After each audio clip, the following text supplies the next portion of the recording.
hiperconectado, a vida real mistura likes, filtros e muita pressão invisível. Hoje, o Radar R vai fundo para entender como a sexualização precoce, os padrões de beleza inalcançáveis e o vício nas redes sociais estão impactando a autoestima e os estudos da galera. Doutora, por que tantas pessoas se sentem mal com o próprio corpo estando nas redes sociais? Porque nas redes sociais a gente vê apenas o que os outros escolhem. Mostra quase sempre ao melhor ângulo, com filtro, edição, isso cria uma ilusão de perfeição. Quando a gente se olha no espelho e a gente vê a realidade, a gente começa a perguntar, por que eu não sou assim? Isso dói, porque parece que a gente nunca é suficiente.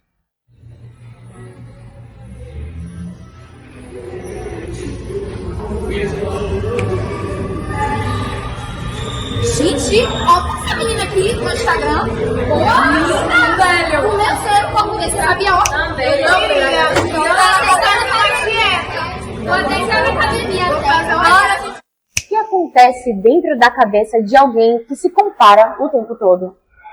A comparação constante mina autoestima, faz a pessoa achar que sempre está atrás. Nunca é bonito bastante, magro bastante, interessante bastante. Com o tempo isso pode virar uma voz cruel, dizendo você não serve, você não presta pra nada, você precisa mudar. Isso machuca de verdade por dentro. Eu tô muito gorda pra isso, sou reta toda atrás. E eu também acho que o cabelo feio, eu queria alisar. Eu vou até alisar, porque eu não suporto meu cabelo, odeio. Doutora, por que a aparência passou a ser de tanto valor? Porque a sociedade, desde cedo, ensina que a beleza é um passaporte para aceitação. E a internet só aumentou isso, transformando o corpo em um produto. Quanto mais bonito, mais curtida. Só que o problema é que os corpos não são vitrines, são vidas, são histórias. E cada corpo carrega marcas, vivências e merece respeito. Ultimamente, como você tem se sentido com a pressão das redes sociais?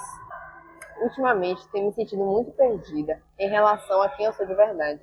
Todos os dias, ao acordar, acabo me comparando com pessoas que eu vejo na internet, com colegas da escola, com amigas das minhas amigas. E nessas comparações, parece que sempre tem algo de errado em mim. Doutora, o que você diria para uma pessoa que se olha no espelho e que não se sente boa o bastante? Eu diria que você já é suficiente. Seu corpo é seu lar e não precisa se encaixar em um molde para merecer amor, respeito e felicidade. A beleza verdadeira não está no filtro, mas em quem você é de verdade. Se tá difícil de acreditar nisso, procure ajuda, porque você não tá sozinho. Doutora, qual é o impacto disso tudo na saúde mental dos jovens? É muito sério. Temos adolescentes com crise de ansiedade, depressão, transtornos alimentares, tudo por causa da pressão, de caber num padrão que nem existe de verdade. E o mais triste é que muitos sofrem calados, com vergonha de não se sentirem bem com eles mesmos. E qual a sua experiência como mãe com um filho que está muito presente nas redes sociais? Então, meu filho está se perdendo muito nesse mundo digital. Eu vejo ele passar a madrugada inteira no celular, e quando acorda de manhã, ele está exausto. As notas deles eram tão boas antigamente, mas agora parece que despencaram muito. E quando era pequeno, ele era cheio de vida, muito feliz. E agora eu sinto que eu estou perdendo meu filho por uma tela. É que eu comecei a colocar limite de tempo nas redes, e agora eu tenho mais tempo para mim. E muito obrigada pelo seu relato. Eu que agradeço. E para finalizar, como podemos contribuir para um ambiente mais saudável nas redes? Começa com escolhas pequenas. Seguir perfis reais que mostram diversidade de corpos de verdade. E mensagens de acolhimento. E também postar com mais verdade, com mais empatia. A internet pode machucar, mas também pode curar, dependendo de como a usamos. Muito obrigada, doutora. Boa noite. Pro, como podemos competir com as redes sociais para despertar o interesse pelo conhecimento na sala de aulas? É um desafio competir com as redes sociais. Elas são feitas para viciar, para prender a atenção mesmo. Cada notificação, cada vídeo é pensado para capturar a atenção.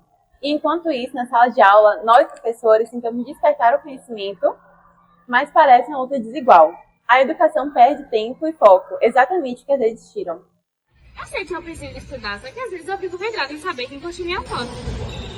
Doutora, como podemos ajudar os adolescentes a compreender o seu valor que vai além das curtidas nas redes sociais e que desenvolver conexões reais na vida que promovem na saúde mental? Então, na adolescência, o cérebro é muito sensível à recompensa. A cada like nos posts das redes sociais, ativa o sistema de prazer, ou seja, ele libera dopamina. Por isso parece tão bom, é prazeroso, toda hora cada curtida chega a ser prazeroso, por isso existem muitos casos, né? Mas quando esses likes não vêm, podem surgir situações de frustração, até insegurança e o isolamento, principalmente. O uso excessivo das redes sociais pode afetar a autoestima e aumentar o risco de ansiedade e depressão. Precisamos ajudar os jovens a entender que seu valor vai muito além das curtidas e que as conexões reais são mais fundamentais do que qualquer conexão. Muito obrigada, doutora, pela sua participação. Nada, prazer imenso.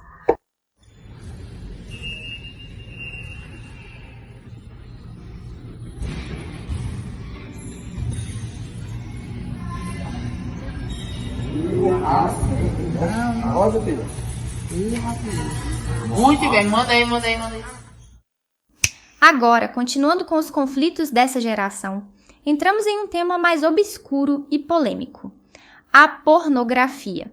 Com a participação da doutora Giovana e de Gabriel, um aluno que enfrentou o vício desde cedo, vamos entender como esse conteúdo, acessado cada vez mais cedo, pode influenciar a forma como os jovens lidam com o corpo, com o afeto e com a realidade.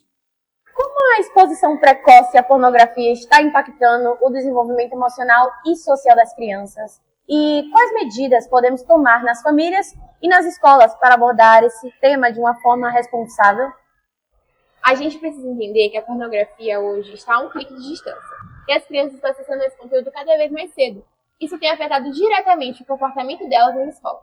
Eu vejo meninas se sentindo pressionadas a agir de forma hipersexualizadas. Meninos reproduzindo falas e atitudes violentas, como se o que vem na tela fosse natural. A pornografia distorce a visão de afeto, respeito e consentimento. Crianças estão pulando fases importantes do desenvolvimento emocional e social. Isso se reflete em dificuldades de aprendizado, de relacionamento e até os sinais de sofrimento. Precisamos falar sobre isso com responsabilidade nas famílias e nas escolas. Quando você percebeu que estava consumindo conteúdo adulto com uma frequência demais? Eu percebi quando eu comecei a sentir que eu mesmo não conseguia parar. Mesmo quando eu estava cansado ou com outras coisas para fazer, eu acabava assistindo. Virou rotina. Era como o meu dia não tivesse completo se eu não tivesse visto pelo menos um vídeo. E quando até eu não queria, era como se meu corpo agisse contra mim mesmo, transformando tudo isso numa bola de neve muito grande. E uma curiosidade, era um ato que estava me dominando. E qual foi o impacto que isso teve na sua vida? Eu comecei a ficar mais fechado, perder o interesse em coisas que eu gostava, como sair com meus amigos, praticar esportes.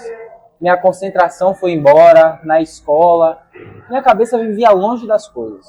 Quando eu percebi que minha forma de enxergar o corpo e o relacionamento com outras pessoas tinha mudado, eu comecei a criar expectativas irreais sobre o sexo e até me senti culpado de assistir. Isso foi mexendo com a minha autoestima. Na era dos cliques, tudo parece estar ao alcance dos olhos, mas nem tudo o que se vê é real, e nem tudo o que se sente é verdadeiro. Entre filtros, curtidas e fantasias digitais, perdemos o tato, e quando o prazer é fabricado, a conexão com a vida se desfaz.